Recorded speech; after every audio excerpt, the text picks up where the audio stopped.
मी आतापर्यंत बेसिक माहिती घेतलेली आहे की गुन्हा काय होता, त्याच्यामध्ये आम्ही काय काय कारवाई केली. आपल्या सर्वांमध्ये ऑलरेडी पब्लिक डोमेनमध्ये ती इन्फॉर्मेशन आहे की आरोपींना अटक करण्यात आलेली आहे, 8 आहेत आरोपी. अवेलेबल जो डेटा होता त्याच्यामध्ये आपण बघितलेला आहे.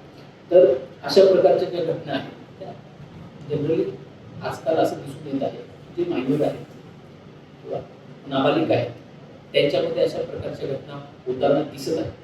त्याच्यासाठी एक पोलीस डिपार्टमेंट म्हणून आमच्या वतीने आम्ही नक्कीच असा उपक्रम सुरू करण्याच्या विचारात आहोत की आम्ही स्कूल्स आणि कॉलेजेसमध्ये स्वतःहून आमचे जे अधिकारी किंवा अंमलदार, काही लेडीज अंमलदार असतात त्या अत्यंत संवेदनशील असतात, त्यांना सामाजिक स्थितीचं भान असतं आणि ते बोलतात पण खूप चांगले.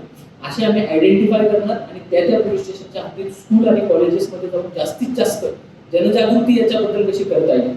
तर त्याच्यामध्ये महत्त्वाचा भाग असा आहे की आपण सोशल मीडियाचा किंवा टेक्नॉलॉजीचा वापर करत असताना ही दुधारी तलवार आहे.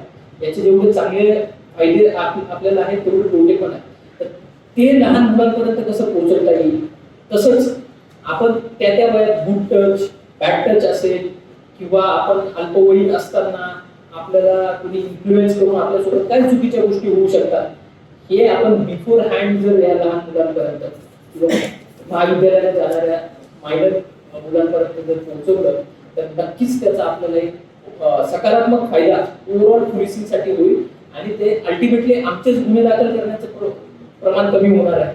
आणि या जर गोष्टी आम्ही प्रतिबंध करू शकलो तर ते पोलिसिंगचाच एक इंटिग्रल पार्ट आहे असं मला वाटतं. आणि आजकाल पोलिसिंग ही प्रोएक्टिव्ह झालेली आहे, प्रोएक्टिव्ह आणि प्रिव्हेंटिव्ह. आधी रिएक्टिव्ह पोलिसिंग असायची, प्रोएक्टिव्ह झालेली आहे. माननीय डीजीपी सदानंद दाते सर त्यांचं पण स्पष्ट मत हे असतं की आपण एखादा गुन्हा घडल्यानंतर त्याला नेहमी आपल्या बाजूने रिॲक्ट करत असतो, जाऊन तपास करत असतो, पण आपल्याला प्रोएक्टिव्ह काही करता येईल का, तो गुन्हा घडायलाच नाही पाहिजे असं काही करता येईल का, त्याच्यावर फोकस करा. त्या अनुषंगाने आपण नक्कीच येणाऱ्या काळात काम करा.